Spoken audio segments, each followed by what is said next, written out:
what you were saying. Yeah, my name's Brandon Freeman. I'm a musician. I'm in a band called Cloudship, which is my main thing. It's my big thing. We're a two-man band. I play drums and I sing. And then, yeah, my guitar player, Jon Napoles, he plays guitar and bass. And we do a lot of multitasking. It's a pretty fun thing. We try to sound like as many people as we can, despite the fact that there's only two of us. And yeah, other than that, I just get in where I fit in. I'll talk a lot of mess. I got a lot to say. And, no, I love hearing you talk. And for being two people, they are extremely incredible because I've booked you on a couple of shows, and then I've come to a couple of your shows, and it's hard to believe there's just two of you. Thank you. So, yeah. And that latest song, I remember you were letting me know about a song that you put out. And so when I put together the little promo reel and I looked that up, oh my gosh, the song is amazing. That bit with the video is amazing. Oh my! Now, is that an entire album you put out, or was it just a single? Believer is the title track on the EP. It's an EP, so there's 5 songs on it, but that's the title track. Oh my gosh, I'm gonna have to get that from you. So where can I get that from you, by the way? Is it on the Cloudship page? Yeah, you should be able to get it on the Cloudship page, but I mean, it's on our Bandcamp, it's on Spotify, Apple Music, Perfect. Google Play, it's everywhere where music is at. It's easy to find. So find Cloudship, get their music. It's incredible. Please, especially please Believer. Believer is that's I don't know, that's like a kind of a different feel, isn't it, than some of the stuff you've done. It's a little harder. Yeah. It's it is. We kicked up our gear. I got a bigger drum kit. We got, just some different setup options, and it allowed for us to have a different workflow. So, okay. It contributed to, a little bit of a different sound. Nice. Yeah. To be honest, I was so taken aback because I didn't expect that sound. And it's an incredible new sound, or at least a new direction you're going with the band. It was really awesome. Not that your other stuff isn't good, because your other stuff is incredible too. So what was it that inspired you to go that harder direction, that stronger direction with your music? We're metalheads. We listen to a lot of heavier music. The first band John ever introduced me to was Opeth. So it's kind of, enough said. We listen to like death metal, progressive metal, a lot of heavier stuff. One of my favorite bands in the world is Deftones. Another one of my favorite bands is Meshuggah. It's funny because when we started off, we weren't really making music that sounded like what we listened to until we started listening to that stuff more. You know what I mean? We got like really heavy into like Pink Floyd and like Sean James and stuff like that. Just different, more rootsy, more psychedelic music, which is, of course, as you know, the earlier sound of Cloudship.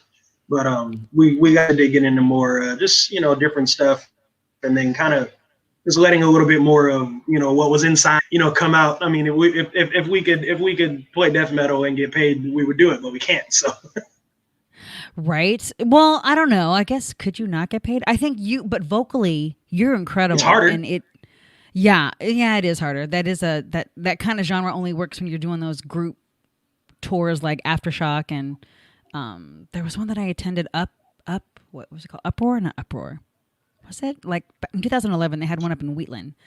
And it was all metal bands. But it seems like it works unless you're super, super big and you've been doing it a long time. You do better being on another tour with like 17 other bands, and then you all kind of like do a 40-minute set kind of thing, right? I think is what happens with that genre. Right. But a lot of the time with that, it's harder to get paid. Like you never know how much money we'll leave a show with, playing for, 3 hours and playing a lot of covers and stuff like that. We do have our own original music, but we definitely throw a lot of bones to the crowd and, cater to, the people who are in the room and stuff, versus, when you're on a tour with metal bands and whatnot, that's the crowd and that's what's there. So although, those people are actually more likely to listen to you, it's harder to get paid because, everybody paid $10 to get in. So you're going to get maybe like 50 cents on the head. And yeah. So crazy. No, I mean, and that's an interesting like tightrope to kind of walk, because a lot of us are very upset with the smaller venues that have had to shut down. In fact, here in Sacramento, a group got together and they're hosting an event called Shelter Fest, which is going to air next month. And it's raising money to kind of keep the smaller venues open and also help out with homelessness population. But even when you look back, You were fighting really hard just to kind of get the exposure. And like you said, the venues kind of force you to push these ticket sales, and you're getting so little on each ticket that you sell. And some bands get stiffed. You hear about it all the time, especially they'll go on their rants on Facebook. But at the same time, it just feels good to be able to be on that stage and connecting with that audience. And you get that practice in, or you just nail that song, and you can sell the merch, and you can connect with the fans. It's like that kind of is sort of the trade-off, isn't it?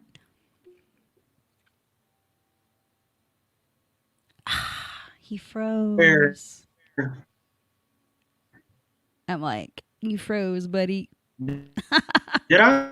Yeah, it's circling. I'm telling you, when you do these, I'm learning with these live streams, especially because I utilize StreamYard when I'm connecting all my stuff. They tell you in the instructions to, if you can, connect it directly, because the Wi-Fi just wants to cut out, apparently. I have mine direct connect, and then I upgraded to my Xfinity, and so... But while we wait and see what Brandon is figuring out, who caught the earlier show today with Mike King? That was so good. We talked about a lot of great things when it came to what Facebook is about to do starting October 1st with canceling out any accounts that want to try to stream music that doesn't belong to them, which I get.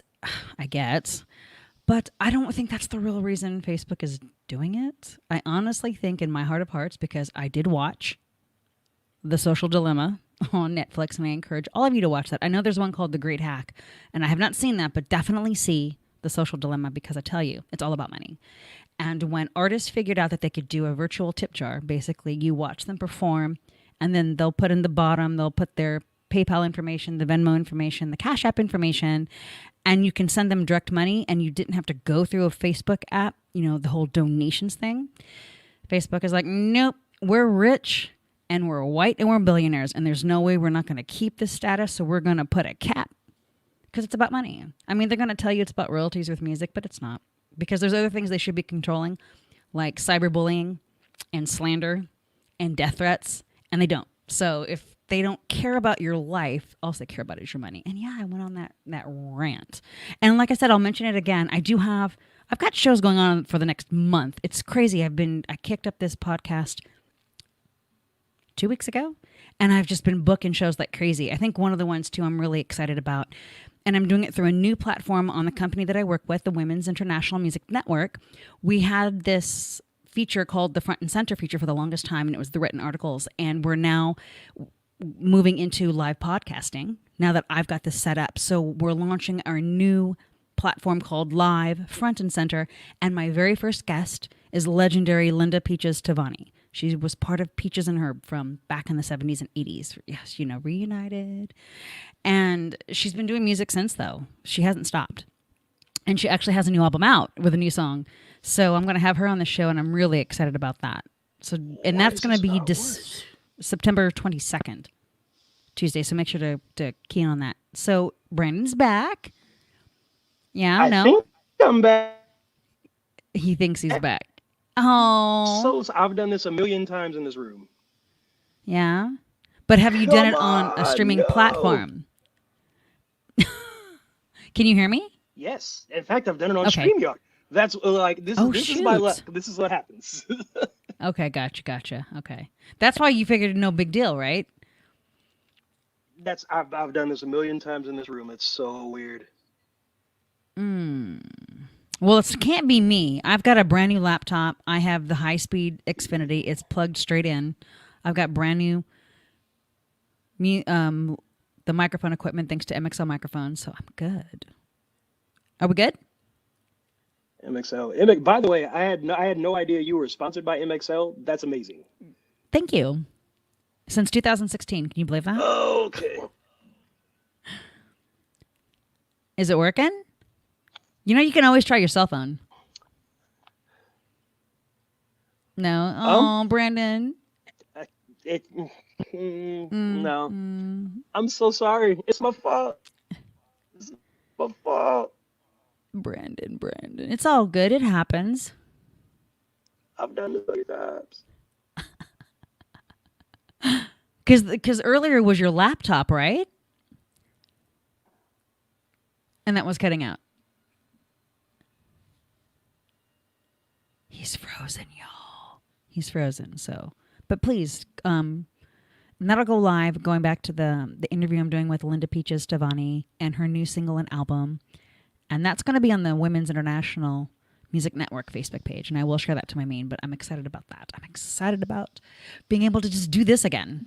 This is, I'm in my elements, and I love it. And if you can see, for those who are watching, I'm fronting my new merch, my new T-shirt I got from another incredible artist, hip hop lyricist, Kayata Patton, and this is her new line of merch, and it just arrived, and probably arrived yesterday. I just didn't check mail until today. Weather's been really gross because of, I live here in California.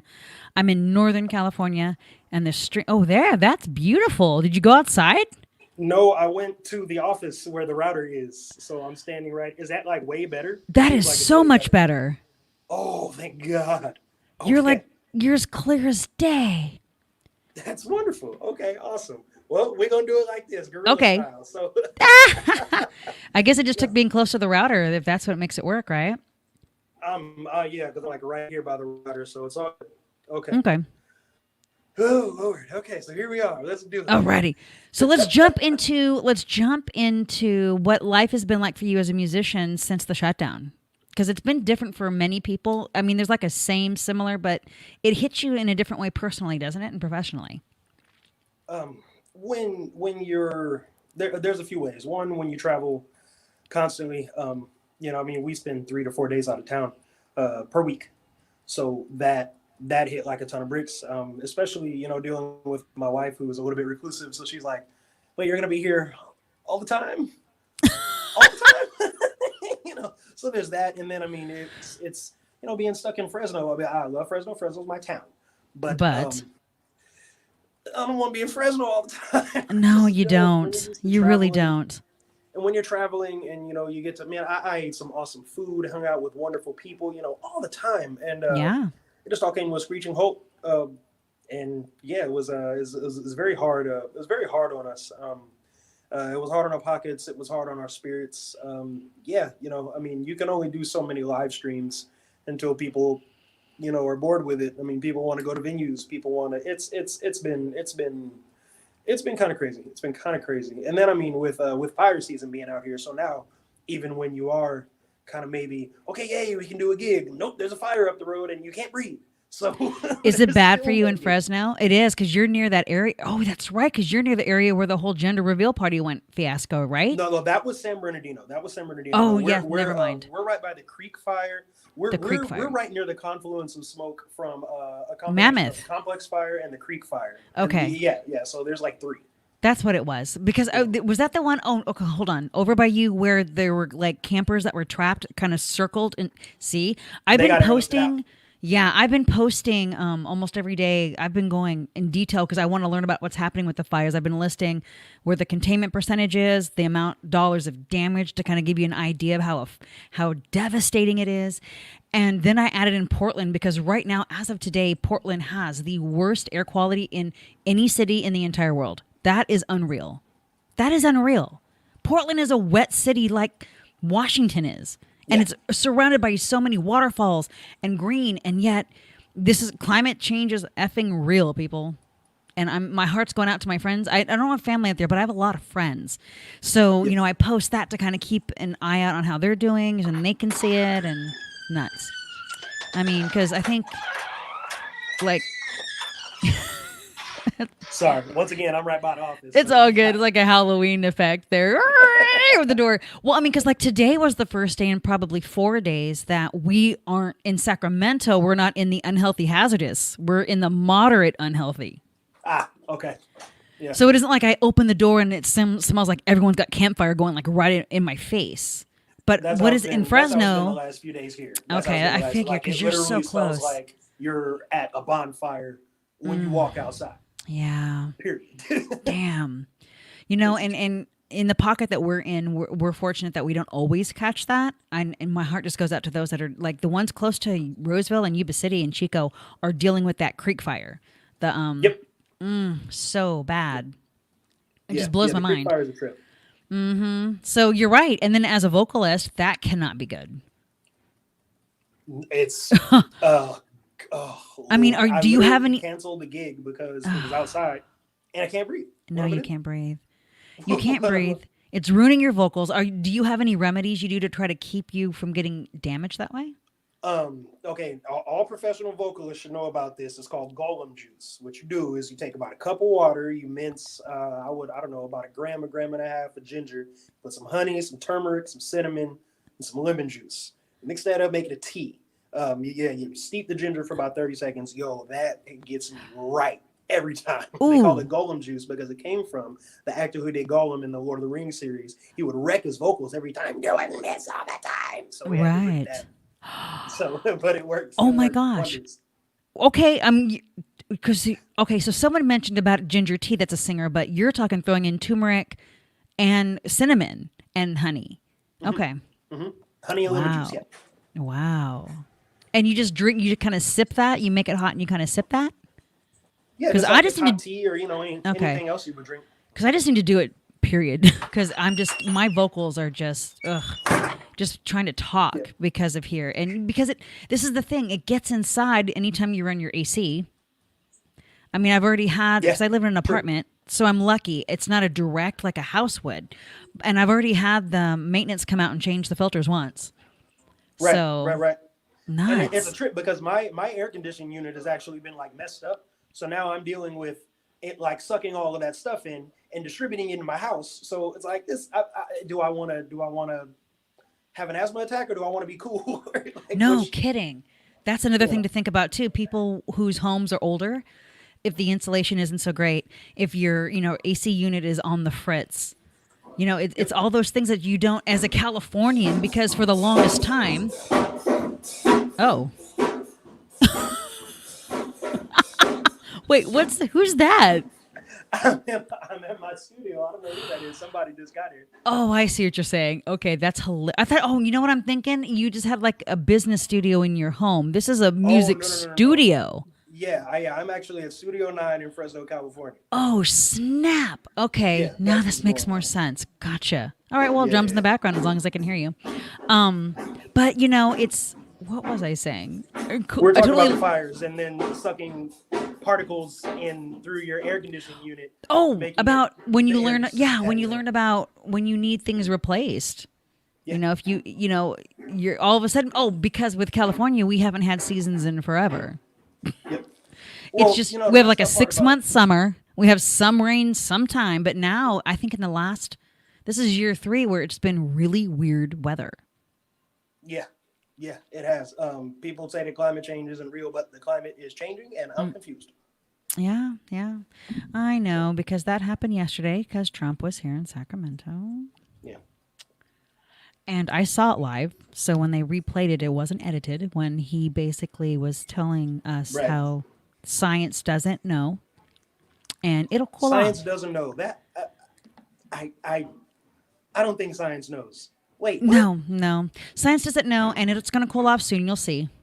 Literally. But then he also made some mention of nobody knowing anything ever. And I don't know what... Honestly, and this is the thing. I listened to him live because I want it uncut. Because I don't want to hear about fake news and editing. It's like, no, he really is an imbecile. And I hear it live every time. Like yesterday, because I knew there were going to be groups of us that were going to be there protesting him being there. So I had my phone on the live for, I think it was ABC 10, because they're the only ones allowed inside when he was having the meeting with Newsom and all that. And then I had this laptop and my old laptop streaming 2 different lives from Black Zebra Production, because they had one group that was over by the BLM supporters and then one group that was over by the Trump supporters. So I was just like doing my thing, and he's an idiot. And of course, he wasn't wearing a mask. I mean, it was a good thing, I think, of course, that I think it was a stunt, but it was a good thing that he honored the soldiers, those that were helping people get out of the fire over by you, that had to be life lighted out because they were literally encircled by fire, and thank goodness they were there to do that. And he honored them. I thought that was really great. None of them wore masks. It's a selective thing with the honoring, isn't it? Well, it's very selective. he does it clearly for votes. He doesn't actually care. But to be honest, that was a good move for a president to do, regardless of the real reason Donald Trump might be doing it. It is a good thing. Yeah. But you know what? I just didn't understand how you're not wearing masks and when we have the worst air quality in the world right now. Or second to. There's so many reasons to just wear a mask right now. First of all, you can't breathe. Second of all, if you do, there's ash and coronavirus in it. Like it should, yeah. You know, I don't know. I know it was nuts, but you know, it is what it is. And so it really got and I also was working on a newsletter because the Women's International Music Network. We put out a monthly newsletter that goes out to everyone's emails. I'm literally working on that, going back to forth in emails with my boss while I'm watching these. Like, I had a very productive day yesterday. Yeah. Awesome. But yeah, and then you know I witnessed the 3 people that got run over. Well, 2 got run over, 1 almost got run over. That was by the CHP. They didn't have. Video. Yeah, they didn't have camera of the second person that got hit by CHP, and that was a female. But the Trump supporters that ran over the 2 groups. That also happened here in Visalia. There was a young lady who was hit by a couple of guys in a Jeep, you know, and they had their thin blue line flag on one side and their Trump flag on the other, and people are saying, you know, oh well, you know, it's self-defense or whatever, or they were in the roadway. You know, these people were scared. No, I don't think they were scared because they drove to a demonstration and ran people over. You don't intentionally go to a place where you fear for your well-being and then defend yourself, right? We're dealing with another thing like, you know, with Kyle Rittenhouse, you know what I mean? That it's just so ridiculous for the assumption to take root that because you intentionally put yourself in a hostile environment with the means to quote unquote defend yourself. Mm-hmm. And so now that gives you basically free reign to be a psycho. I don't understand where this is coming from. I kind of do, but I don't. And the hypocrisy is quite staggering, really, when you look at the treatment of, you know, different people in different situations. If I had ran a white Trump supporter over, y'all would probably never see me again. Nope. But nope, not at all. And this is the thing. To me, it's just blatant racist acts that are being caught on camera. And these folks feel as though they have some sort of immunity because of Trump. That the moment he was elected. They absolutely do. So, you know, I mean, yeah, it's. For me, I definitely get to a point to where I really have to stop blaming Donald Trump for anything because he is surely a symptom and not the problem. Correct. Agreed. Now, when you look at, I mean, even if you look at the Obama administration, and I hate to say it, but kids in cages started there, not with Trump. They did. Trump exacerbated it, you know, and things like that. But at the end of the day, we really, as a country, need to start manning up and taking responsibilities for our moral deficiencies, for our educational deficiencies, for our infrastructure deficiencies, for a lot of the things that we have going on. And all of these things play into the environment that you see. So, you know, it's just a big mountain of stuff that we need to just chisel away at. Like, for example, people being able to get run over by cops, and then those cops keep their jobs, and not only that, but probably get commended when they get back to the station house, you know, or whatever. Well, what they do is they continue to get paid. So whether they're on administrative leave, and even the rare ones that end up in jail, they still get their pensions. They get paid overtime. They get cushion. And again, don't hate cops. I had to post that. I not had to, but I did because there are good ones. I actually was on a Zoom last night with the Women X community, talking with a female detective she's been in on the force for over almost 30 years. It's in Seattle, Washington, and this program that she works with called the IF Project, which helps women in prisons and, you know, develop skills, develop self-confidence, believe in themselves again, value themselves so that when they go back out into society, they don't go back, you know, they're doing the thing. Right. So, and listening to her was refreshing because she's a white female and she completely recognizes the systemic racism and the hate crimes that happen. She recognizes it all. George Floyd was the catalyst that really just made everyone done, and to hear an officer say that and acknowledge and is actively doing things to make the change, then the universe just knew I needed to hear that. I don't feel that here in Sacramento. I'm not feeling from anyone who works in it or anyone who knows someone who works on the force that are working to do that. Now, I have witnessed in the beginning days of the protests here, because I was out doing the thing in the middle of the day, and there was a witness, or I did witness when we were at the state capitol, and the cops actually came forward and the chief came forward and had conversations, and they had it on mic'd and with some of the protesters, the ones that were leading the movement. And I mean, they didn't really answer the questions we wanted to, but at least we didn't feel as though they were going to shoot us and they weren't going to attack us. They were listening. That's a start. And then it never took off from there. And then it just became tanks. I was driving around Liftstill and there were these military tanks all downtown Sacramento. And I'm watching them shoot rubber bullets into press faces and people that aren't attacking or throwing anything. So the first time in my whole life, and I had to look around and remind myself that I was still in Sacramento because it didn't feel like it. So you're right. There's all these things that needed to happen, and while we can't blame Trump, I blame him for not doing something to stop it. Right. Because he has all that power. That's exactly, and we have. The hugest problem that we have here is holding power accountable. Correct. Would you agree? Like, you know, we always say personal accountability. That is the number one cop out in this country when we don't want to hold power accountable. Correct. And we're constantly in that. Well, you know, what were you doing? What was you? No, like, you don't understand. Most of the time, this is not warranted and it's just not okay. And then when there becomes a system that's established and we're seeing patterns, we ignore these patterns. We ignore this system because what we do is we compartmentalize to a fault. Yep. We compartmentalize to a fault. Every instance of something exists in a vacuum, you know, and then you start, you know, you look at this situation and you're okay, well, was it really racist or did that guy just blah, blah, blah, blah, or blah, blah, blah, and you start to detach every situation that you're talking about from the whole.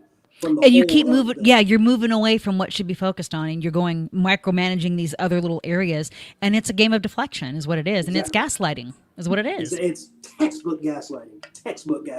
Yes. So, you know, and I followed it so religiously in the beginning because I stopped driving in San Francisco, and then I was barely driving here because people really weren't ordering, you know, rides, and I had this time on my hands because I just was working mostly from home, and I really got into it every day as far as listening to NPR, and you know, I'd go outside sources.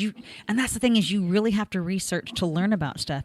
You can't just sit and let things come into your Facebook feed, which a lot of people I've noticed do. Mm-hmm. You know, I mean, I just got done watching The Social Dilemma on Netflix, which most of it I already knew, but some of it was very eye-opening, and going into segueing because and I mentioned this in this last podcast today, but that the Facebook thing that's happening on October 1st. You know about that, right? No, I don't. So they put out just this last Friday, starting October 1st. This supposedly the breakdown is anyone who is streaming music that you don't own, like DJs or people that are just streaming music with photos behind it, your account will get flagged and could be deleted, right? Supposedly for licensing reasons for artists, supposedly. Wow. Personally, I think it's bullshit because Facebook doesn't care about people and getting their money. Facebook cares about them getting money. And when artists figured out how to bypass and do the virtual tip jar with the PayPal and the Venmo and the Cash App, they left Facebook completely out of the loop of making any money. Advertising doesn't happen that way because that's how Facebook makes all these social platforms. They're free to us, but businesses throw all their advertisements so that we click, we purchase something. When you're doing a live straight like what we're doing, I could put the ticker tape below your Venmo, your PayPal. People will just directly hit that in payment. Advertisers didn't get paid. Facebook didn't get paid. Right. And I think that's the only reason, because they could easily implement that, because they seem to not flag when people are getting cyberbullying happen. They don't flag when people are being racist. They don't flag when death threats happen to white people. But if you type the word white, it gets flagged. I don't know if you've noticed that. People have. That's why you'll definitely have. That's why people have done just the YNT, and not that I'm trying to blow it out, because I'm sure they'll figure that out. But the YNT, or they'll acronym it, but you put black all day long, and it's good to go. Yep. So we know this is not about caring about people's rights. No, it's absolutely not. And you know what? I just realized, you know what we have made an art form out of in America? Creating a middleman. No matter where somebody's trying to do something or get by or accomplish something, there is a person with power who needs to insert themselves between that person and their goals, or that person and the resources that they need to achieve their goals. And that's what societies like this have done for thousands of years. And it's especially clear when you have things like utilities, for example, water. Why am I paying you for water? Did you make it? The best meme I've ever seen was it was a guy. He was like, he just had this confused face because he realized that water companies don't make water; they make plastic bottles. And it's like, wait a minute, I could go get my own damn water. But no, first of all, no, you can't, because why? Somebody owns the pipes. Somebody owns this. Somebody owns that. People own the land, and it's such an insanely crazy thing to be able to own land, because once again, it's not a product of your labor. It's not something that you made. It's not something that you had anything to do with. You just showed up somewhere one day and said, hey, this is mine. Anybody got a problem? We can box. Right? I got here first. I licked it. It's mine. Right. Yeah, that's it's so much of that. It's like, if I licked it, it's mine. And but that's that middleman thing. Once again, you insert yourself in between people and trying to, no matter if their goal was trying to find a place to live, if their goal was trying to get something to eat, it doesn't matter. There's always somebody with some power or influence is going to put themselves in the middle of that and say, you can't accomplish this unless you give me my due, which they don't actually deserve. Nope. It's insane. It's the whole art of finding a way to make $1 off of something. Right. Things that should be utilities. You know what I mean? People are monetizing. Like at least here in America. It's things that shouldn't be things that shouldn't have roadblocks to them. They're being created, and slowly but surely, that's how you phase out poor people. That's how you phase out minorities. That's how you phase out marginalized communities. And then soon you just have a community of all of these people who were once privileged but now don't have any enemies, so they start eating themselves. That's how eating themselves. That's interesting. Yeah. That's part of what's happening right now. George Floyd was the catalyst, because not that any of this hasn't been in existence. It's just now being exposed on the hour, on the minute. Right. There are pages where you can go and follow, and you'll see people sharing their streams of things that they catch, of moments that they catch, or, which is part of cancel culture, which has been very, very big lately online, and with companies and with people.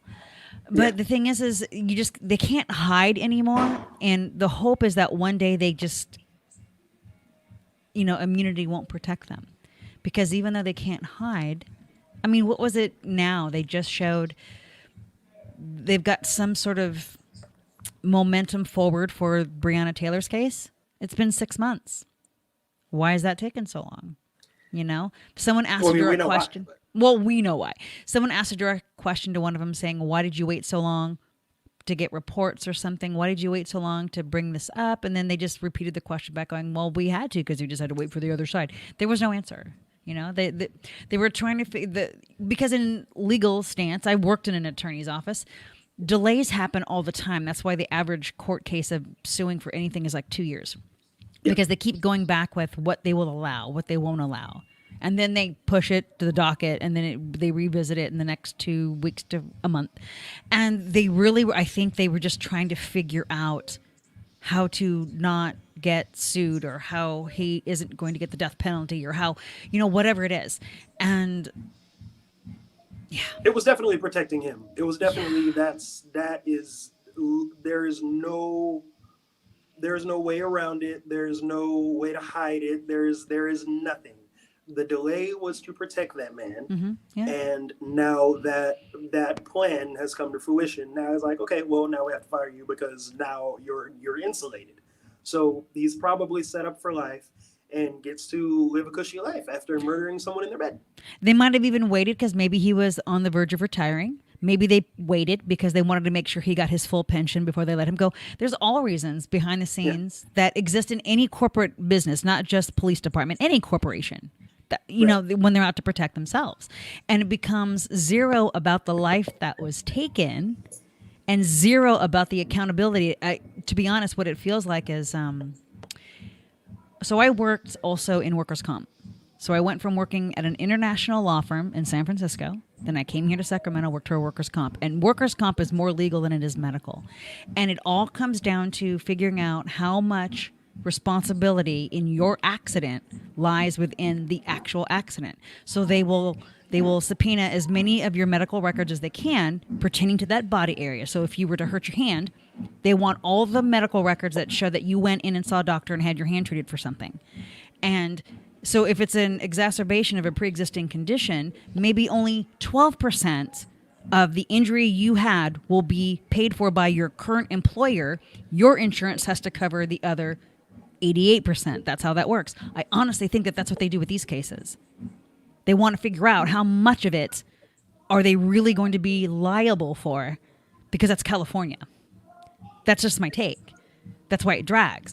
Meanwhile, we're forgetting that there's a human life that was taken.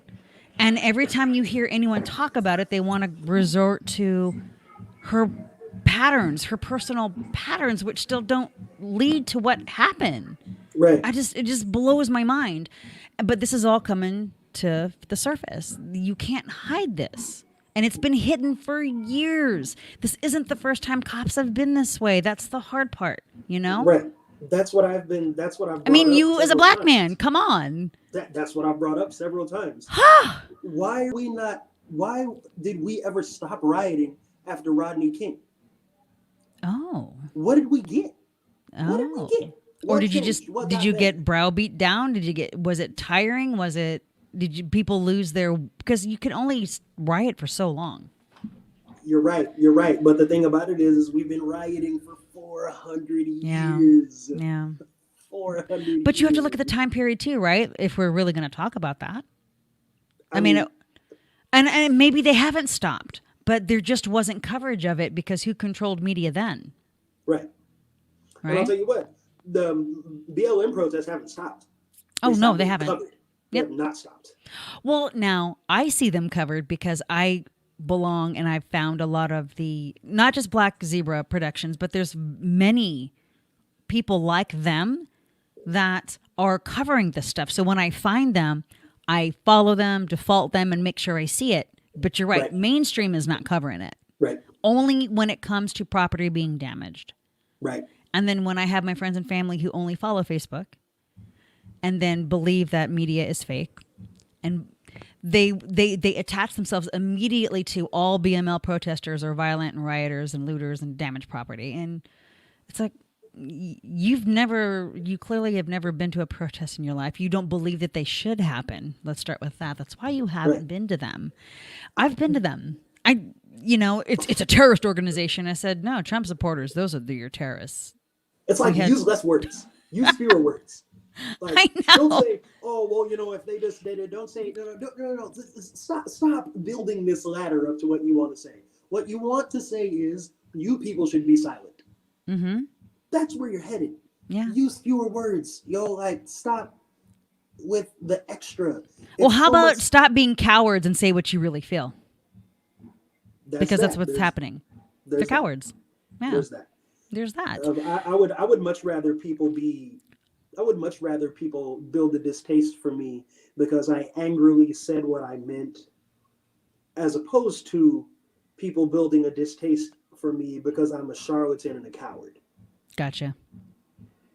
So since all this has happened with George Floyd, have you felt any different of a shift of attitude, attention, opinion towards you? Yeah. If I could ask that question. Oh no. Oh, you can. And you know what? It's been a double-edged sword because I had friends who just really frustrated me for such a long time. Hit me up like, dude, I'm so sorry, and I get it, and this is insane, and now those people are losing friends because they're realizing that their friends were full-blown racist, and Yeah. they were even kind of holding on to some racist ideas. And as Right. soon as they let that stuff go, they start losing those friends with whom they commiserated on that level because now they don't relate. And Right. and it's just, it was so there's that, but then there are also the people who once again, think that, I'm wrong and there is no racism, and but I just so many, it's such a double-edged thing. People are either doubling down on their dogma and just becoming so much worse than they were, or they're realizing that it's messed up, and they're coming, they're coming to the light side, if you will. Yeah. You know what I mean? But Is it a yeah, problem in it's Fresno? I don't know what the population is there. As far Fresno. as race, I don't know the population. Yeah, Fresno is it's pretty diverse. I would say, but at the end of the day, though, I would say it's just about a microcosm of America. Okay. It's probably about the same. I think we have a larger proportion on average of like Southeast Asian people. Other than that, though, and we have, it's California, so we have a larger Latino population. But other than that, it's about the same. It's about the same. So I mean, you have the textbook diversity, but I mean, of course, it's segregated. Of course, Yeah. Yeah. there's a term we say south of Shaw. People with money don't want to live south of a street called Shaw. You know what I mean? That's the Interesting. train track right there. You Oh, don't want to be on the wrong side of those tracks. that's the Shaw is the gentrification. train tracks. Yeah. That's In the fact, gentrification, right? Yeah. yeah, and that's woke. I mean, it's a combination of gentrification and segregation because remember, you can't Yeah, gentrify. that's true. You can't gentrify a neighborhood that already belonged to rich white people. You know what I mean? It just Yeah, that's disappears. true. But at the same time, our downtown area right now is being gentrified. So many of, I mean, you could go down there and you could hear ranchero playing. You know what I mean? You could get churros. You could you know what I mean? All of that stuff. And now all of those businesses that were in a spot called Fulton Mall, they're being phased out, priced out. You know what I mean? You're getting coffee. Whoa. You're getting bougie coffee shops and all of this stuff down there now. And then they call it revitalization. Wow. Revitalization is what they call it. I think they And I'm use that like, term here too. They use that term there too. I think so because they started doing that in the downtown area here in Sacramento in 2015. Then, Well, really sooner than that, but yeah, the oldest instance of it I know, and people don't know about this, is Seneca Village. okay. If you go to have you ever been to Central Park? No, Okay. I know. Central Park used to be what's called Seneca Village. It was owned by a bunch of former slave owners. The largest of which was named Epiphany Jones. That was a sprawling neighborhood of former slaves, excuse me, not slave owners. Just a bunch of newly free black people. And then the mayor of New York at the time, his name was Fernando Wood. He said, kick them all out, bulldoze it, and build a park. And that is Central Park.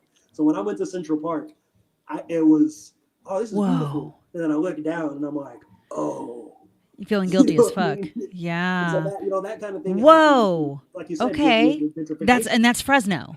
No. I mean Central Park, New York. Oh, see, because I know about Central Park, New York, but I thought we were still in Fresno, so that blew my mind. I was just talking about Oh shit! Okay, that I didn't know about Central Park in New York. No, I did not know that. Yeah. It used to be called Seneca Village, and it was a black neighborhood in the 1800s. Oh, But man. yeah, it's we try to build things. You know what I mean? Like no matter if it's downtown Fresno or Midtown. You know what I mean? Like anything, all of these neighborhoods, they get co-opted because basically we built something nice. And now it's like, oh, well, this is nice. You know what I mean? Like even Harlem, you know what I mean? And then you have all of these hipsters running around talking about, I live in a historical black neighborhood. It's not black anymore because you're there, dude. What are you like? Oh my God. Are you They serious? take pride in it. Ah. They take pride in it. And it's such a weird thing.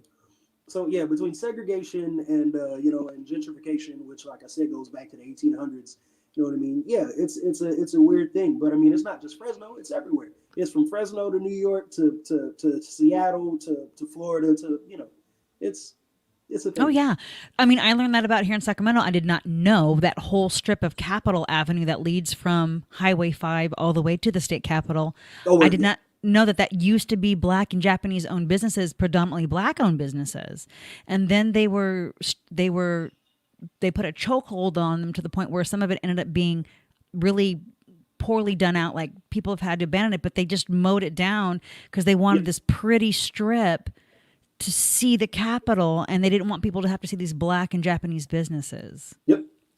What?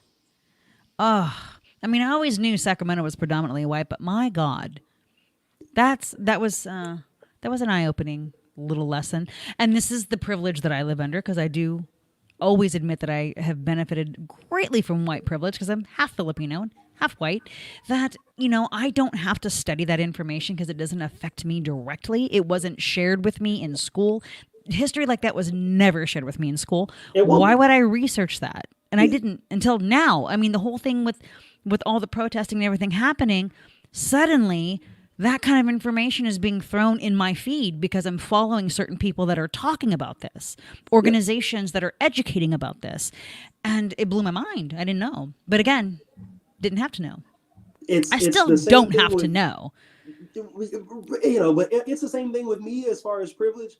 I get frustrated when people say, oh, well, how are you going to tell me, you know, I have white privilege? And blah. I'm like, dude, because I have it. Look at my skin. My identity is Black, but look at my skin. And on top of that, I'm not that big. So I'm not like a big, buff, intimidating Black dude. No. I'm a short, racially ambiguous dude. Once again, my identity is that of a Black man. But yo, I have white privilege. I absolutely have it. I am treated differently. And you know what? I'll be real. Whenever I don't have to be Black and it's going to make me some money or get me where I need to go, it is what it is. My middle name is Arabic. All my Arabic friends call me Sharif. I'm not Black to them. Wow. Okay. People won't hear me talk about that because I don't feel like I need to. But whenever people are like, you know, oh, well, you know, you can't have privilege from your skin color. Yo, I'm the last person you want to say that to. Then you don't understand what it means to have privilege. I mean, because there's so many layers to it. Well, because they think it's some sort of like insult or something like that to say that they're privileged. But I mean, it doesn't have to be skin color. I'm a man born in America. I am so privileged. Yeah. I'm so privileged. And I can check that privilege. So why is it that other people can't do the same after I've already humbled myself and said, look, we're in the same boat. I'm not insulting you. I'm not coming after you. But you have privilege. It's just a fact of life. And everybody has most people have some level of it. Yeah, and I've had arguments with friends who happen to be white, at least more white than anything else, and they would get offended by that phrase. They didn't like it. They said that's not, and then they go right to money or being abused, and they don't understand what it is, and they don't want to. And you can't force information. People have to want to learn about it. You know, you just end of story. You know, it took me a while. Well, I mean, it took me a while to understand why Black people would say, and they would post about, stop asking us what it means. We're tired. Find out from someone else. And before I became woke and was, you know, this was a few years back, and I thought, but how else am I going to learn that? Aren't you the one? But then I would have to study in history books going, they're tired of explaining, especially when I'm benefiting from the privilege of the people that put them in that spot to begin with. It took a while to absorb that. And I wasn't in denial. I didn't want to hear it. I just didn't know because I'm living in privilege. Right. I don't have to. It doesn't directly affect me. When things happen in the world, for instance, you know, there are people that can turn off the news and not deal with what's happening and live their lives. That's privilege. When you wake up every day and nothing you do changes the fact that you're dealing with this systemic racism and this racial disparity and all of the things, you don't have the privilege. That's like the quickest way I can explain it to people. If you want to turn off this feed and not hear this information right now, that's privilege. But if you live it every day, you can't turn that off. Right. What do? You just don't walk out. I mean, and I'll share this. I know we're going off on a tangent here. I have a friend who, she's Black, and she's butch, right? We're both lesbians. Okay. We were in a Target one day. This was the Target off of Arden, by the way. She would tell me all the time, to this day, that she'll go to the grocery store, and you know how you have the self-checkouts like in Target or whatever? She's had security stand over her to watch her check her items and ask her stupid questions because they're just assuming she wants to steal. They won't say it. You can't prove it because they know how to cover the tracks. And not that I didn't believe her. I believed her, but I experienced the beginnings of it with her one day. So here we are. We were... We had stopped where we're at, which happened to be in the clothing section because we were looking for, I think we were like trying to, she was explaining, because she's a fashion consultant, so she's explaining clothes to me.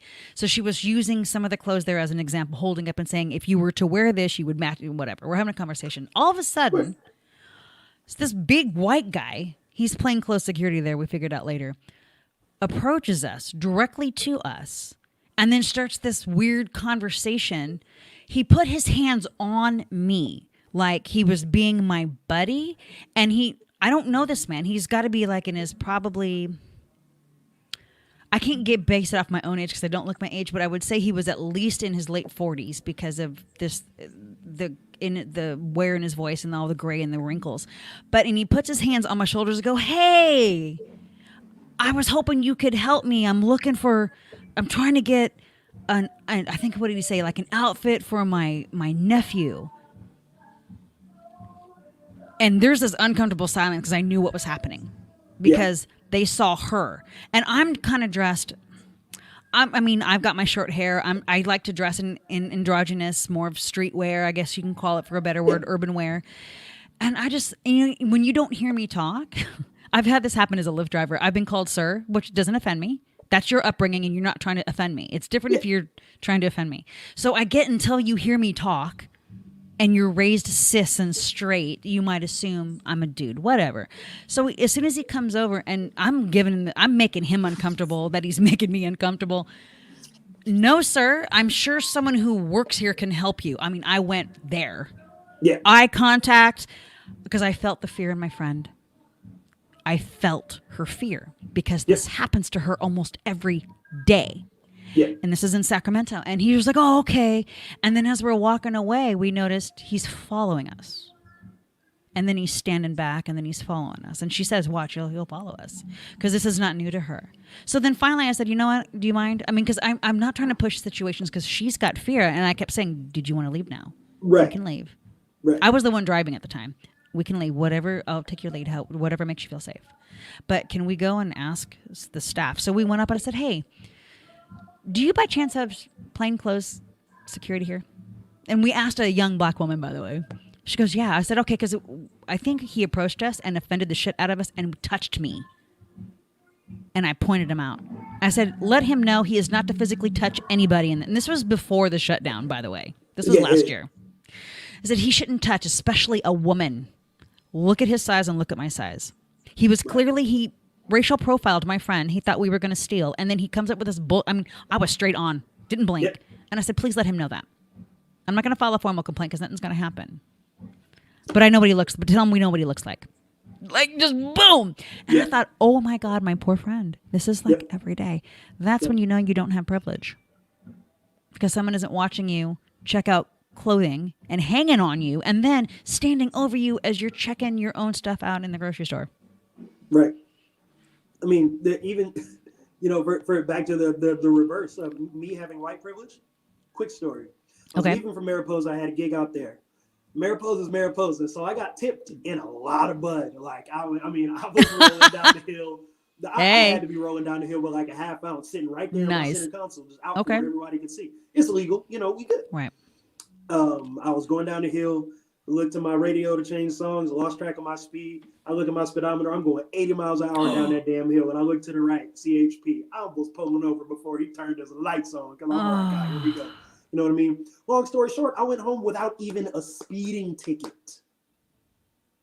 Why? That man did not give me a speeding ticket. He looked and said, is anything else besides the weed in the car? No, get out. I want to make sure you're not high. Blah, blah, blah. I passed my little thing. Whatever. He was like, okay, I'm not looking for you. You're not impaired. Slow down and get out of my face. I'm like. But see, that's how it should be handled. In my opinion. But there is no doubt in my mind that That was maybe a little taller, a little blacker, a little bit oh, more something. a little more, yeah. Basically Offensive or threatening. Because you are, Brandon, you are not a threatening person. I can tell, like, being in your presence, you're very poetic and you're an artistic. Mm-hmm. And you're a visionary. And that comes across in you physically because you carry who you are. Yeah. And it's not abrasive and it's not aggressive. Your flow is a lot more poetic than it is like aggressive, or you know what I'm saying? Yeah, and you are, like you said, you're a little guy. So when the police approached, I mean, he was like, all right, this dude's fine. You're right, because there is a profile, not even with racial, it's even for officers, especially CHP, who've been doing it for years. You get to where you can kind of get a feel of someone. Mm-hmm. You can. But you have to be able to see them and then talk to them. And then as they talk to you in their responses, in the way that they're not responding, if you've been on the force and you've been a veteran for a while and you're a level-headed officer, you'll get a feel of that. And I can tell that's probably what he was doing with you. Obviously, you were speeding, so he stopped you before you could kill somebody. Did he run your license? Yeah. Oh, yeah. No. Yeah. He did. He did everything. Yeah. So then he knew you were fine. You know, he realized you had no priors. There's no warrants out for you. Like, he did the part he's supposed to do. Right. And your privilege allowed that to happen. You're right. Because if you looked like my friend, you would have been cuffed or held there for a very long time. You know? Look, let's be real. I had 2 bags of weed. Intent to sell is right there. Oh, yeah. I mean, I could have been. There are so many ways that could have gone different and so much worse. Because when it's just a bag of weed, he doesn't know if it's laced with anything. Right. You know what I mean? So no, I'm a short yellow bone dude who speaks articulately. So I got to go home. I know. And that's a profile, and that shouldn't be, but it is. They're gonna base you on how you're speaking, your intellectual level, in their mind. When I use the term intellectual level, you know, if you're using anything not in that, I mean, what would they refer to it as an officer? Street talk, urban talk, however an officer, street slang or street right? Slang however an officer would refer to it as, you know, the moment they hear that, they're gonna think, oh, he's a dealer, or he just scored a deal. They would, yep, right? I mean, yeah. So, wow, you were nervous as fuck, though, right? Oh, I'm sitting there, I'm like, I know I'm wrong. This ain't good. I'll tell you what, I'll share a story, and I've only shared this a couple of times. I've had a situation where I had a cop's gun in my head. Ooh. So this was, and I know, okay, so I was very, very young. I didn't come out yet, and I had my boyfriend who eventually became my husband. So this is 100 years ago. So I'm 18, he's 17, or I'm 19 and he's 18. And he attended, so I lived in Fairfield, and he and a lot of my friends had, yeah. So he and a lot of my friends attended Solano Community College, also known as Rockville High. And he was part of the theater program. So we were coming back from a rehearsal in his Hyundai. This is 1980, 1987. Yeah. So I'm giving you the year so you understand the situation. No, I got you. Yeah. And so we get pulled over because he was speeding. 2 cops come out. I'm in the passenger. Now, picture me. I've got very long hair to my ass. I look more like a girl. Okay. I have no fashion sense, mind you. None. And he's a white guy, very good looking, 5'9". So he's your average white guy. Yeah. So he's Adonis. Yeah. Right. The cops come up. The veteran was on his side. The rookie was on my side. Hey, we just noticed you had been speeding. You know, where are you coming from? The typical questions. Then he says, show me your registration license. I go to open the glove box, and what I didn't know that he didn't tell me was that he had borrowed a replica P-38, a German gun from the 40s, from the theater department, and it fell in my lap. And right off the bat, this boy over here, now they have their they're right here. Their flashlights, because it's night. They have their flashlights. Windows rolled up on my side because the cop is talking to him. Right off the bat, I hear him scream.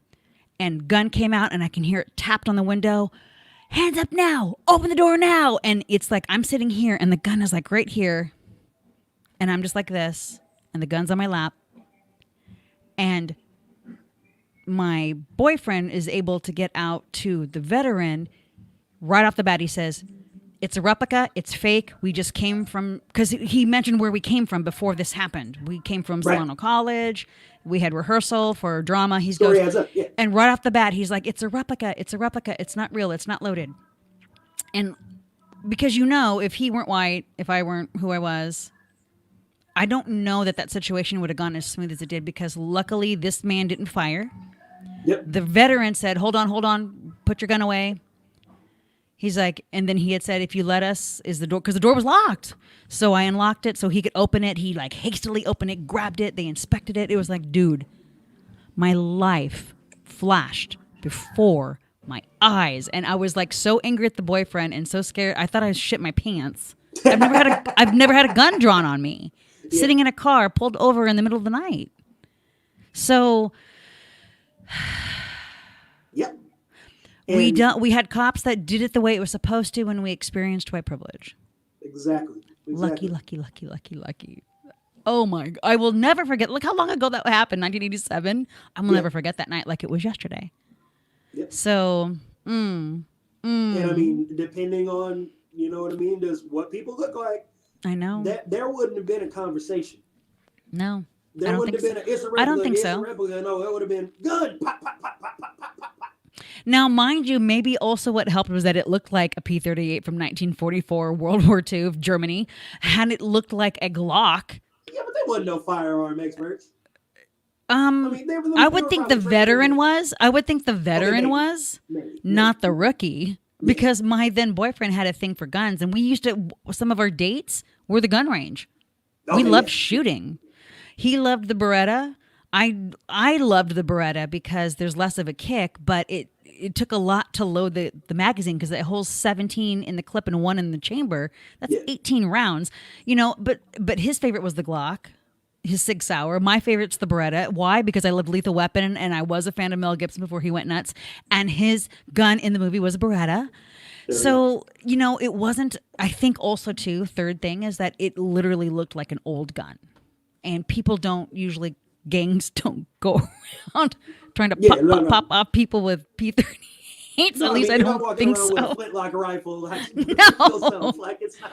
So maybe that was the third thing that it was also in our favor, that why I didn't get my head blown off through the glass of a Hyundai. Could be. I tell you what. So as we went off on this tangent, and so for you, let's ring it back to music for you, because knowing what you're going through with this, not just the pandemic, but the whole, you know, the racism thing, even though you are experiencing the white privilege, where do you see your music and your band happening? And do you have anything in place, or do you feel like you're just sort of treading water, trying not to drown? You know, Cloudship is in a interesting flux right now, because one, you know, we're not traveling, so we're in Fresno. I mean, we've been to Tennessee, we've been to Alabama, we've been to Georgia, we've been to Louisiana, we've been to the Carolinas, we've been to Oklahoma, we've been at Kansas, Missouri. We've been out here in the home of all of this stuff, like in the thick of it. I'm talking about driving down the freeway and seeing a Confederate flag so damn big it blew my mind, just waving in the wind like nobody's business. So it's a weird thing, because we're not necessarily inundated with that anymore. It's just the same old Fresno BS. Gotcha. So, you know, so it's kind of a blessing, to be honest, not to be traveling the country in the midst of this. Okay. So that I can say, honestly, I'm a little bit thankful for. But, you know, Cloudship is not a political band. We're just not. And it's become, you know, it's become a bit of an interesting line for me to toe, because when you're not a political band, you don't know who likes your music. Okay. A lot of times I didn't even think of it that way. And you become close to people who like your music.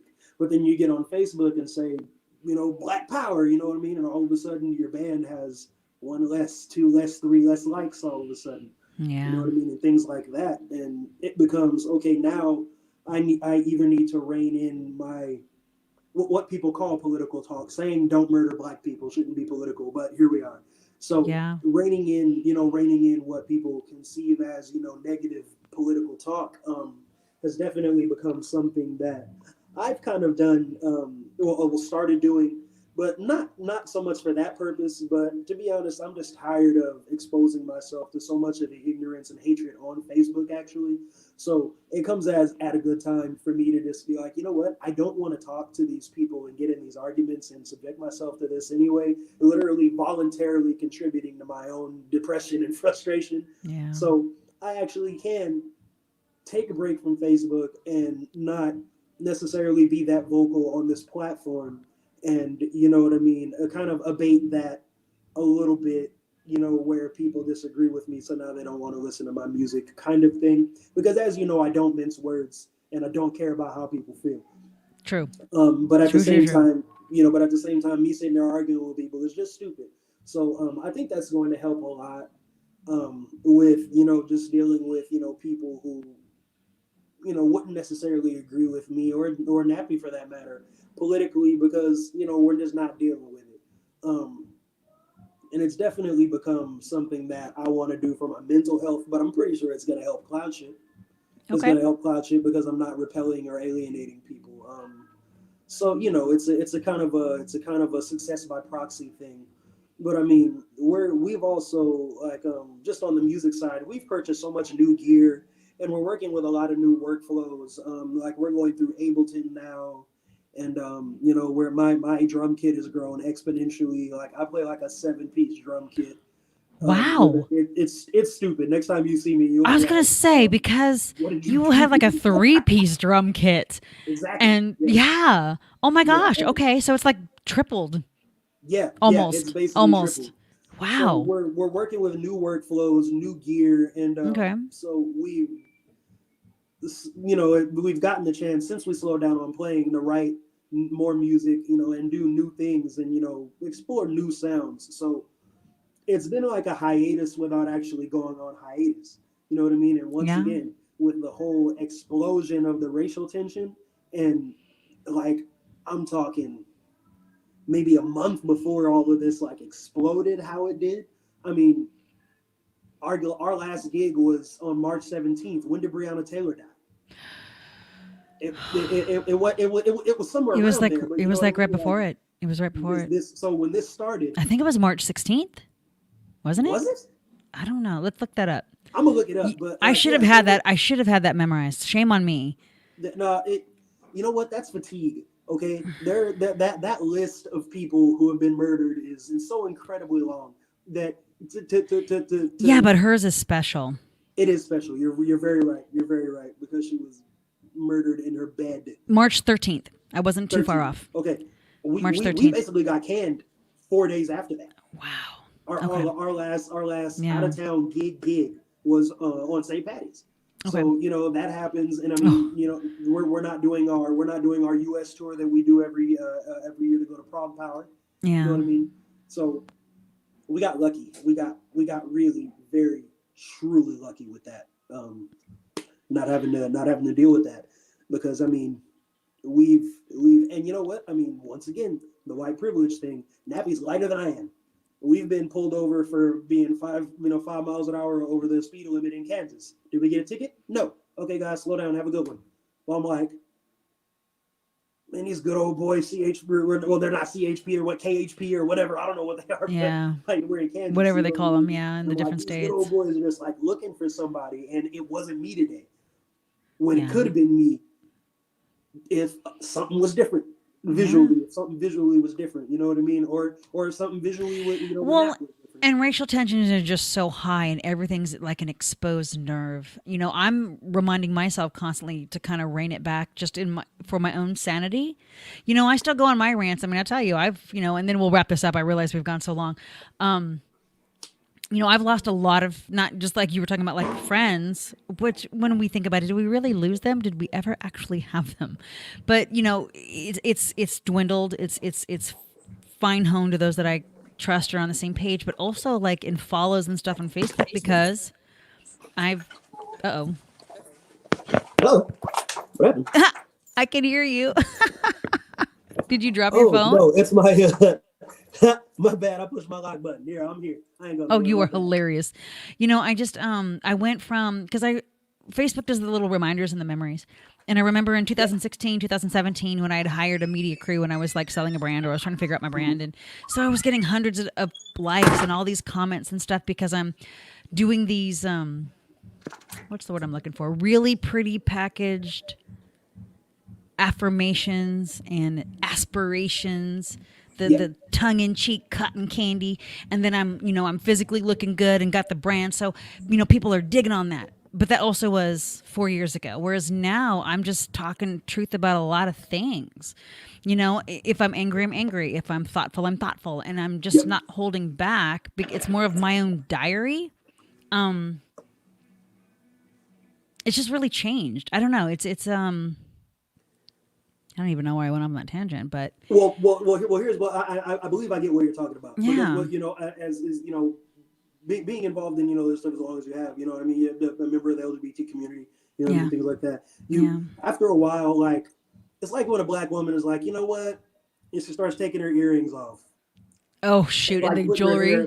That is like that's where Girl. we're at right now. That's where we're at right now. You know what I mean? We're like, what? Let me take these lashes off. Let me put some Vaseline on my face so you can't scratch a bitch. Let me, right? You know what I mean? Like, that's a Mexican boxing thing because I think they put that on their gloves too, or at least because Oh my God, that's hilarious that you mentioned that. That's a boxing thing. And the reason I brought up Mexican boxing is because I remember as a child, my father loved watching sports. He loved watching boxing, and he specifically loved Mexican boxing. And he would go to the different channels on TV that showed it. And I remember asking him why. And he said because their gloves were tougher. They weren't, the materials that they made their gloves caused more damage to the body and the face than American style gloves. Because the American style gloves were a lot more glossy. So they had like a finish, but the Mexican gloves just tore into skin, and he just liked the violence. So it's interesting the things that we keep in our mind as we're growing up, because I must have been 9 when he told me that. But you're right. We're getting to that point. That's what it was. I was coming back to was the whole the racial tension, and so sometimes I'll catch myself getting so amped up, and then I have to lower my shoulders, unclench my jaw, relax my face. Take a breath because I'm getting caught up in it, and now it's running me. It's just running me, and I've got to dial that back. So not that I ever take back what I say or how I feel. I just have to remember who I am and regroup and heal me first, right? And it sounds like with Cloudship, you two are very talented. You two are very gifted. You resorted back into we're going to make the best of this. So now let's just fine tune. Hone, grow, elaborate on our project so that when we can come back out, people are going to like, who are you? This is amazing. What have you been doing all this time? This is what you've been doing all this time, is what it sounds like. Yes. Which is good. So that's what we're doing. And, at the end of the day, I'm looking at this. If I put my best foot forward with this music stuff, you know what I mean? And like I said, just for my own sanity anyway, stop screwing with people on Facebook. Eventually, I'm going to be big enough to where I don't actually have to care about who hears what I say, because you're not taking anything away from me. Right. You can't affect me. You're not big enough. So I need to get big enough to where my mouth can't get me in trouble. Is really what I'm trying to do. So that's an interesting that's an interesting way to measure that. Okay. Yeah, I need to be big enough to where my mouth can't get me in trouble. That's what I'm working on. So funny. So yeah, that's where we're at. Like I said, we got nice. new workflows going on, new music, new feelings. And I'll tell you what, a lot of new emotion. As you heard in our beginning stuff, we were very happy-go-lucky, motivational and stuff, and then we were kind of like, life is varied and it's full of emotions. Like, now I'm writing about everybody gather around. California's burning down. You know what I mean? Yes. Goodness gracious. I like that. I don't like that, but I like that. So, yeah. And that's true artist is what you do when you're writing. You're writing about what you're going through because we grow through what we go through. So right on. Well, I appreciate you taking the time and being so patient, and we figured out the flow. That was good. Thank you. So like I said, I've done this a million times in this room, but yeah. And the kid's about to start drumming. So it's Cloudship. It's the album is Believer. That's the newest from last year. Everyone follow them, follow Brandon, get the music, and be prepared because when they relaunch, It's going to be bigger, badder, and better than ever. Yeah, check us out on Instagram, Facebook, Twitter. Everything is at Cloudship Music, cloudshipmusic.com. Give us a click, give us a like, give us a follow. Yeah, and Cloudship is one word. So one word. Yep. Perfect. Thank you so much. You have a great rest of your evening. This is Myki Angeline signing off with the Bad Filipino, and everyone have a good rest of your Tuesday. Take care.